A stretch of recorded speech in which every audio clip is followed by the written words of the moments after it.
Welcome to Gulfstream today, and welcome to beautiful Gulfstream Park. Ron Nicoletti along with Acacia Courtney, and we're starting our first of a four-day week, Thursday through Sunday. We're starting the day with a fast main track firm turf course. Very, very light showers coming in right now. I don't think it'll affect anything, at least not now, this early on, but we'll see how that plays out. And we have an interesting day ahead. Yeah, it should be a fun one, but what's most exciting is that hopefully you're doing your homework today, because tomorrow you'll have another chance to beat the expert. We do it every Friday. If you can pick more winners on tomorrow's 9-race card than me, then you'll have the chance to win one of those awesome polo shirts. Plus, we keep saying it, the bragging rights to say that you beat the expert. So don't forget, get on in there and get your picks in. Yeah, I think I'm going to enter under a different name, see if I can beat you tomorrow. I think that's cheating. Yeah, is that cheating? No, I'm no. not allowed to enter, but the thought was there, because I want to have the bragging rights, is what I really want to have. That's it. As I mentioned, that fast main track to start the day with a firm turf course. So let's show you our wagering menus this afternoon, and we're going to start it off right in race number 1 with our rolling super high fives, and we have those throughout the afternoon, as long as there is 7 or more entrants in the field. And we also got our early pick 5. Acacia will show that ticket. It's a 50-cent wager, and that's the first 5 races on the card. The Rainbow Six today starts in race number 3, and approaching $16,000 in that pool. And of course, it's only a 20-cent wager, Rainbow Six. And we end the day with an 8-race card with the final pick 5 of the afternoon, and that's a race 4 through race number 8. Once again, Acacia will show you her ticket. The first race is 5 furlongs on the turf. Claim is 3 and up. Non-winners of 3 races in life or 3-year-olds, and they run for a $10,000 tag. 8 runners in the field with no scratches or jockey changes to report. And let's show your early pick 5 ticket. Always nice to have that when you don't have to have any changes with the scratches. I went $45 today to start the day. I thought that this first race was incredibly wide open. You can see I actually went 5 deep here to start. Sometimes you just got to go a little bit deeper in the earlier part of the pick 5. If you could narrow it down, then that's certainly a place to do it. My single came in race number 5. I'm actually picking against the horse that's even money on the morning line, and I'm going to go with the 5, Sadie the Saint. So hopefully we make it to the last leg of the pick 5 and see if a little bit of a value play comes through. Yeah, and you have $45, and certainly looks like you got a good shot to get out of the first leg. I started it off in here with the number 7, Moonshine Sipper, who's dropping to this $10,000 level. Set blistering early fractions last time out of 21 flat, 43-1 before weakening to finish 4th, but that was against $25,000 optional claimers at the distance. Al McIntosh, the trainer, Eddie Castro, rationing his speed today. I don't think the horse is in here as fast as him. If he can do that, or maybe even slow it down a little bit, I think he's got a good chance to win it. Well, that's the main reason that I went with this horse on top as well. I'm hoping that he can get out from the gate, get out to the front, and then the rest of the field has to play catch up, because I don't think that they will be able to catch this horse if that's the case. There's quite a bit of speed in this race with horses that like to be on the front end, but I think that this one is really the speed of the speed. Eddie Castro will be in the saddle, also taking quite a big drop into this level as well, and I think that he's spotted perfectly here to get that win. Yeah, and that's the main reason I went with the drop, and the looks faster. But we have our exacta flip-flop here, exacta second choice and third choice flip-flop. You went with Casey Weigman in second. I did. If you watch this last race, this one actually finished 3rd behind the number 1 Athon. But I thought that he was doing some really game running at the end of the race. Ended up being beaten by only half a length. The concerns is that he's 0 for 16th on the Gulfstream Park turf. Has 1 win at the distance, but it's 1 for 10, and it hasn't had that same kind of success here at the Gulfstream Park turf. So a little bit of question marks about him, but 2 solid thirds, especially that last time out in his past couple races. Yeah, and that's why I liked him on the ticket and put him in the 3rd spot. I thought he could close and grab a share. I just didn't know if he was up to the task of running with a lot of speed in here. But certainly if things get really dicey on the front end, set up for him. I went to the inside in second with the number 1 Atheon, who's going to depart from that inside post today. He stalked the pace. He finished second. It was against 12-5 condition claimers, going 5/8 last out. It's Steve Caceres. Cornelio Velasquez in the saddle. Looks like a logical contender there. He's got to carve out a trip from that inside post. Carving out the trip, I think, will really be the key. In that last race, I mentioned that Casey Wigman was behind Athon. He and Remembering Richie, who's the 2-horse here today, were out on the front end. I think that, as I mentioned, Casey Wigman did the best running that day, sitting just behind the speed. But Athon is one who's 8 for 9 in the money at this distance. So that's one that's certainly well tested here. Has to avoid getting too caught up in an early pace scenario. Yeah, and the bond's been going good. Trainer Steve Glaceras, Cornelio Velasquez has been riding in good form. So it's either speed or closes in that first race, but always good to mark it down and see how the rest of the day might play out on the turf course. Let's go to the main track for race number 2. 7 furlongs, claim is 3 and up, non-winners of 2 races in life, $16,000. You went with the 1 horse in here, and it looks like the logical choice on paper, and that's Buster Rocks. Buster Rocks. Kathleen O'Connell is the trainer.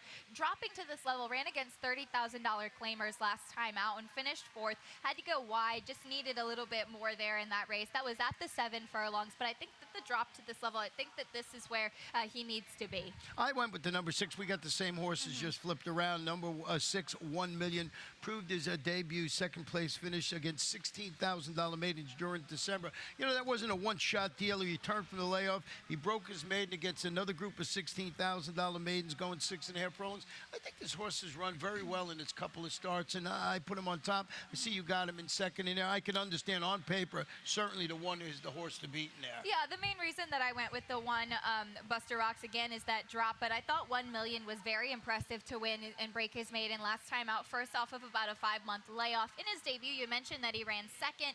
He was in between a couple of next out winners. The winner of the race that day, Chris and Dave, went on to win his next race by 8, and the horse he finished in front of, Arco de Triunfo, went on to win his next race by 7.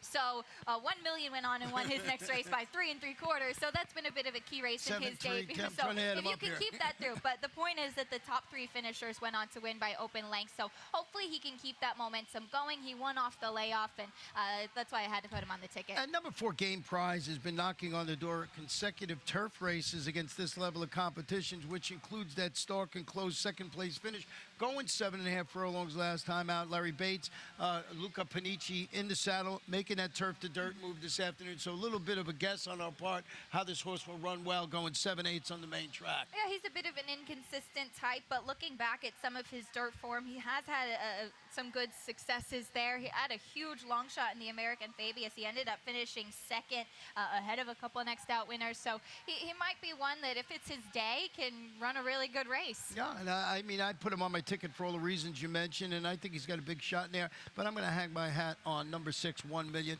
Let's take a short break. I'll hang up my hat, and we'll be back, show you the Rainbow 6 ticket. Hey everyone, I'm Acacia Courtney, and I want to tell you about a fun contest that we have going on. It's called Beat the Expert. Every Friday, if you're able to pick more winners than me or my co-host Ron Nicoletti, then you will have the chance to win a free polo shirt that says that you beat the expert. Go to facebook.com/GulfstreamPark to enter and use hashtag #BeatTheExpert to let us know that you're playing.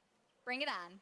Race number 3, Beat That Expert. In race number 3, we'll see how it works out. 6.5 furlongs, claimers 3 and up, non-winners of 3 in life or 3-year-olds. We do have our first of only 2 scratches on today's card. Scratch the number 3, Dreaming of Lawrence, and let's show you my Rainbow 6 ticket right now, and you'll see no singles today. Couldn't find one. 6, 7. You see 2, 3, 2, 2, 2, and my long shot in the last race, and that is how my ticket plays out. $38.40, and my long shots have been hanging in there the last couple of days. Yeah, you've been doing it very well. So keep an eye on those Ron Nicoletti long shot plays. Yeah, we had one lucky one paid $100 last week. That ain't happening again, but we'll see how this race Never plays say out. never. Now, you went with the number 7, and that is Maritime Pulpit on top of your ticket from the Peter Walder barn. I did. This one moved over to the Peter Walder barn last time out. Tried a mile on the turf. Now coming over to the dirt once again and dropping down in distance, dropping in class as well. The last time that he ran on the dirt was 2 back when trained by Mike DiPaolo. He ran against $30,000 claimers that day and didn't really show too much, but has been working nicely coming into this race and gets leading rider Emisael Jaramillo aboard. Yeah, and Peter Walder pretty solid with horses going from the turf to dirt. He's always around around 20% or thereabouts, so that's a pretty good angle. But I did go with the number 6 horse that you have on your ticket. We actually have our exact flip-flop. El Gran Gallego is stepping up. He's stretching out to 6.5 furlongs. He's won at this distance in the past, one previous race. With that win, he returned from a freshening. He demolished the field of 6,252 lifetime claimers, going 5.5 furlongs last time out. Yeah, if you watch that video back, Emisale Jaramillo was aboard that day. Didn't even really whip him in the stretch. He ended up winning by more than 16 lengths. Just a really impressive victory there as the odds-on favorite. Hoping he can repeat that kind of performance, stepping up in class now. As I mentioned, Jaramillo was off to ride the number 7 Maritime Pulpit instead, but certainly expecting good things from El Gran Gallego. Yeah, and you used the number 8 El Discreto in your third spot. I did, just to round out the top 3. This one is looking for 3 in a row, won by more than 4 lengths last time out and more than 5 prior to that over at Tampa. So 2 very impressive finishes. Now, I think it's a little bit of step up in competition here, but I think up to the task off of those couple performances there. And I think that this is one that could sit a nice trip in between off the pace. Yeah, I think the 6 and 7 are logical too, but I also used the one on there, Cold Blood, is stepping up to the next level, breaking from the rail again. He broke from the rail last time out. He rallied to defeat 12-5, 2 lifetime claimers at this distance. That was on the sealed track, listed as good last time out. So always, ride race 3, check out the track conditions here. I just thought this horse can grab a share, but I think 6 and 7 might be the logical 2 in there, whatever order that you might want to put them in. Let's flip the page and go to race number 4 today. 7.5 furlongs on the turf. Claimers, fillies and mares, 3-year-olds and up, non-winners of 2 in life, or 3-year-olds. That claiming level is $30,000 down to $25,000. Scratch the number 6 horse in here, Artemisia, and is scratched out of the race. And being it's race number 4 with an 8 race card, we're going to show your late pick 5 ticket. Late pick 5 time, and I did have a single in this race, $36 for my late pick 5. Interestingly enough, Ron went 4 deep in race 8, I noticed, and did not include the horse that I singled, so that will be a little bit of an interesting telltale one. I ended up singling the number 7 horse, Tetra Dram, from the Dane Kabisky barn, who is about 27% with horses that won their last start, so I figured might be able to go 2 in a row here with this horse, so we'll see how that works out. But nice and affordable at $36. Looks like I'm going to get a chance to beat the expert today in race number 8. We'll see how that plays out. And then you guys keep score at home. I want to go back and show you the horse that we both have on top of the ticket, making the 3rd stop back from the layoff, and that is Sweet Elegance, the number 8 that day. Today was that day was the 6 horse, and I just thought she was really nice through the stretch in here.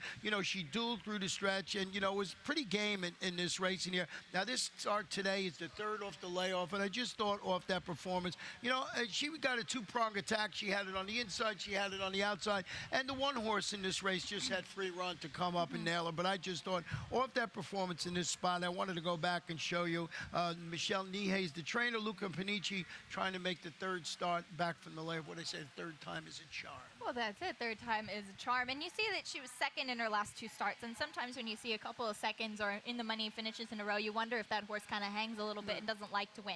I think what happened, just like you said, you showed that video, this horse just was getting it from both ends, and the other one was the first start off the layoff. And I just think she hasn't had a chance to just get to the winner's circle. I don't think that she's going to hang. So I think that she's positioned well to get that victory today.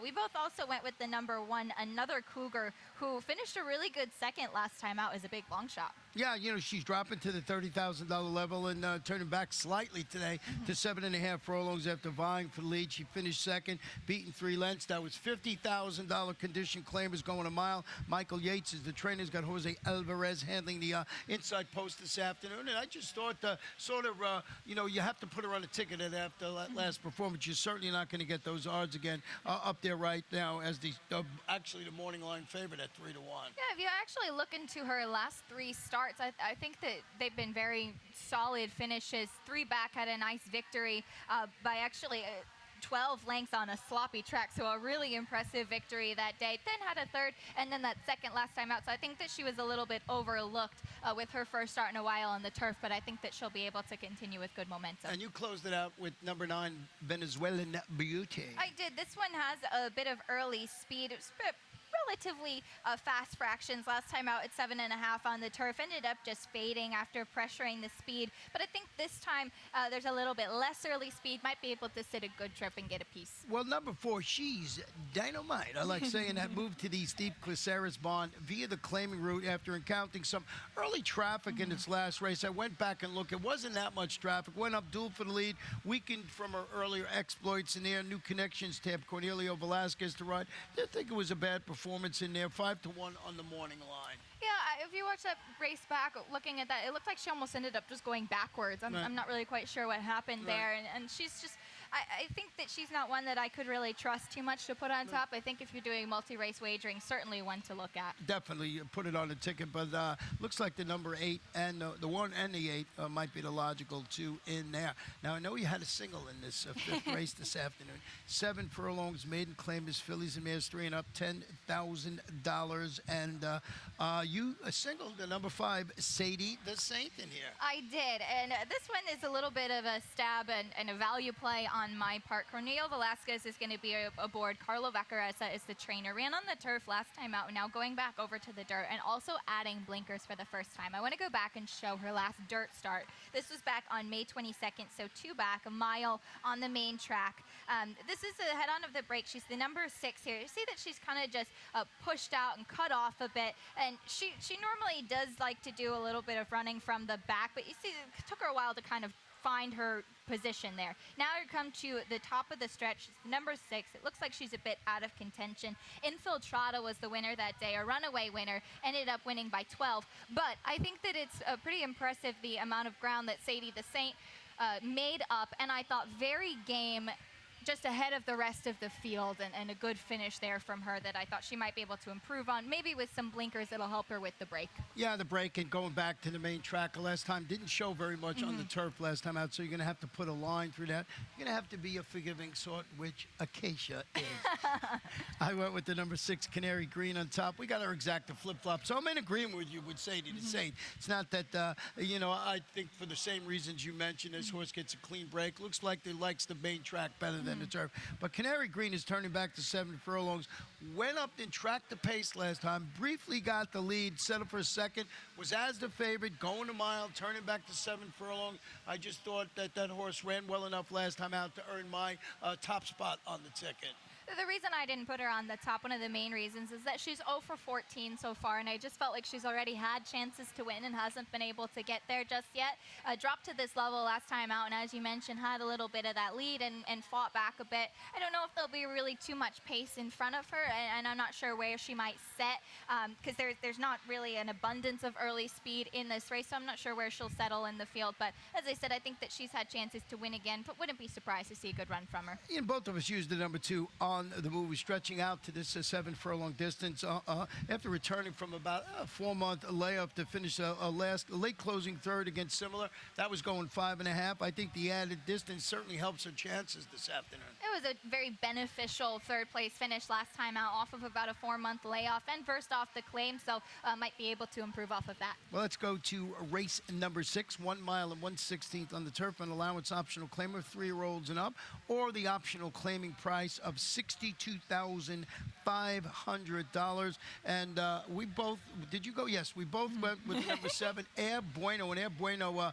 scratched out of his last start, got a little bit loose in the post parade, and had to wait for another day. Stretching out to a mile and a 16 today. That actually, last race was the 1.5 gleaming, but now stretching out to a distance, a mile and a 16th, where this horse has had 10 races, 6 victories at this distance. After proving he could compete for this $62,500 claiming tag, when he dueled the route and he prevailed by a head to going a mile last time out. Chuck Simon, Matthew Rispoli going for the hat trick this afternoon. This team has been pretty good. Yeah, and it was actually the Raymond Earl that he scratched out of last time, and but he's very, very comfortable at this distance. You mentioned Matt Rispoli is going to be aboard. We want to give you a little stat on when Chuck Simon and Matt Rispoli team up. This is in 2016, so 7 for 23, about 30% win, but 61% of the time in the money. That gives you a 363 ROI. So when they're able to team up, they have had a lot of success. Matt Rispoli was aboard for those last 2 wins with Air Bueno, and We'll see. I agree. I think it's the day for the hat trick. Yeah, we'll see if he gets the hat trick today. I used the number 4 in Second Indian Guide, who's stepping up the competition after returning from a freshening to totally dominate a field of $25,000 optional claimers at the distance. Angel Rodriguez has Cornelio Velasquez to ride because Matt Rispoli is going to sit with the horse that he's won 2 races with, and that's easy to figure out. Yeah, absolutely. Ran against $25,000 optional claimers last time out and won by 4 1/4 lengths. A very impressive finish there. Stalked the pace nicely. And if you're a buyer figure person, this one earned a 93 for that victory last time out. So impressive. That was the first win at the mile and a 16th distance, and we'll try and repeat that. Well, number 3, Sweet Point, is how you close out your trifecta. Number 3, Grand Isle. Oh, I'm sorry. I forgot to flip the page. I was going to say, Sweet Point. No, I That forgot happens to all flip the page. I was so enthralled about number 7, Air Bueno. I forgot to flip the page. Well, that'll do it. Air Bueno, just so exciting. Number 3, Grand Isle, stepping up in class, has some closing ability. Here's another one looking for 3 in a row. And another one that ran against $25,000 optional claimers last time, had come over from Fairgrounds and was able to get another victory here at Gulfstream after a win at Fairgrounds. Leo Gabriel been going very well with those Louisiana breds. I want to talk about the number 6, Coping Away. This one was given a 19-day break, and that's pretty good for this horse. After a trio of ambitious races during the month of May, the sophomore followed his victory in the $75,000 English Channel here on May 7th. He goes up, he finishes 4th in the J.W. Murphy at Pimlico on the 21st, then comes back and he gets beat multiple lengths, but that was in the 12-furlong $75,000 Gleaming on the 28th of May. So 3 races in a short span. Horse has got some ability, now has a couple of weeks off. Maybe this horse can bounce back 10-1 on the morning line. Yeah, you'll definitely get a good value play for him there. His last race was on May 28th. As you mentioned, it was a mile and a half that day. You can just tell he didn't really want to do any running there. And I'm not sure if he'd be able to continue on, but as you said, certainly has some ability. Won the English Channel impressively. So if you're a Coping Away fan, you'll get some good value, but I had to go elsewhere today. Yeah, and I just thought at the price, maybe he can bounce back and grab a share this afternoon. Race number 7 this afternoon is a 1-mile starter optional claimer for 3-year-olds and up, or the optional claiming price of $10,000. And we have 7 runners in this field, and both of us have the number 5, Handsome Johnny Johnny Handsome on top of our ticket. Want to go back and show you his last performance, and it was a while back, but it was a pretty nice movie. I'm going to show you the vid, and this was a pretty good race. You'll see Handsome Johnny turning for home in this race, and it was a sloppy track that afternoon,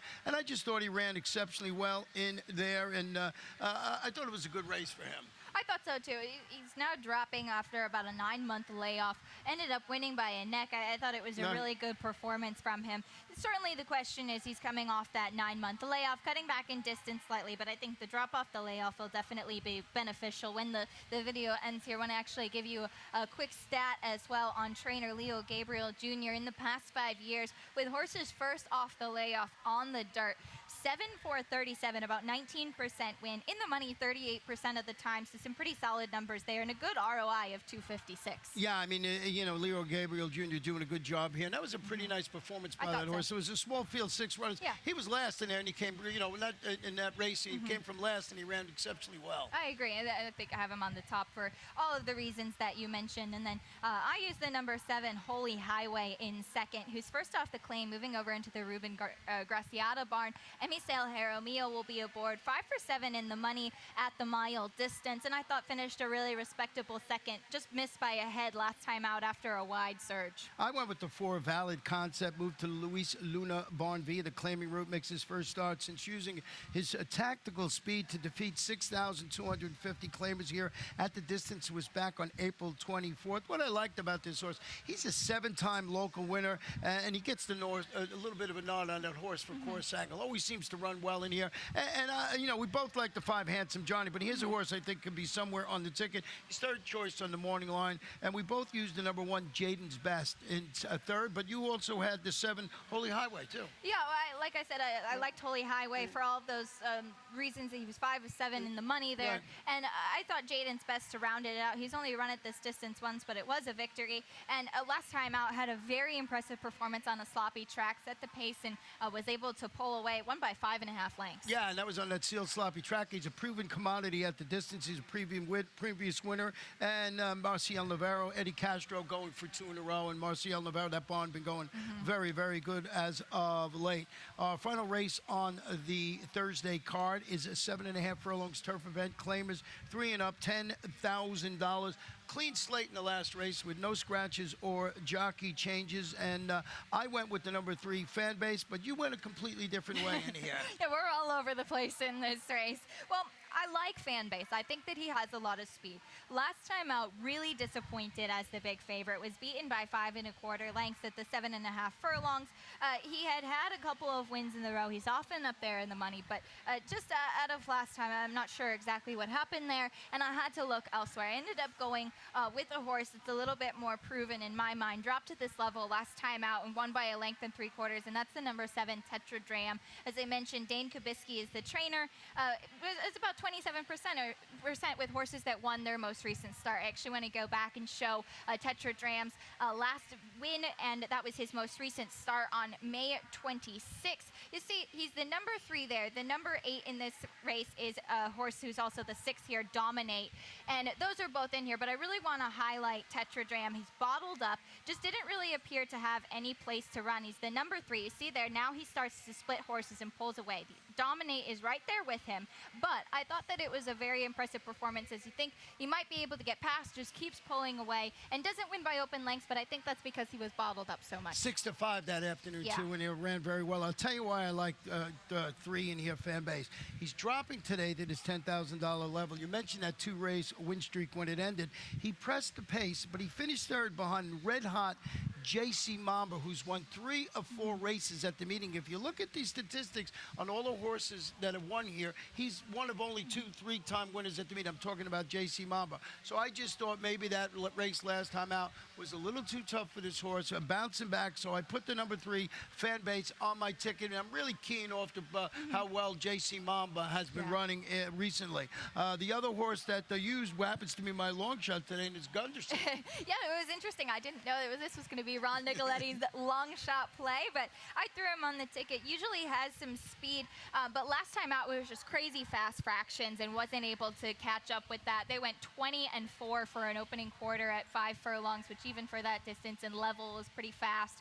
Wasn't able to be hustled at all at the start, but usually has some speed. He's 8 for 10 in the money at this distance. That was the key to me. 8 for 10. That's 7.5 furlongs. That's around 2 turns last time. Going 5 furlongs. I think this horse is spotted perfectly. Going 7.5 furlongs today, and I think he's going to be up on or near the pace because he's certainly not going to see those fractions. Yeah. This time out is why my long shot on the ticket. You mentioned the 6 Dominate. We both used that one on the ticket, but I also used the 5 Cantonero, who should be primed and ready, I believe, to score after returning from about a 15-month layoff to finish 5th behind fan base when they hooked up. That was back on May 15th. The trainer owner is Wesley Ward. He's 37% with the second start after a longer than 180-day layoff, and Wesley Ward sort of sold me on this horse. And I don't know what he is anyway, 6 to 1 in the morning line. Apprentice John Cruz in the saddle. So I just thought off the connections and running well last time out in the barn that does exceptionally well second off the bench. Yeah.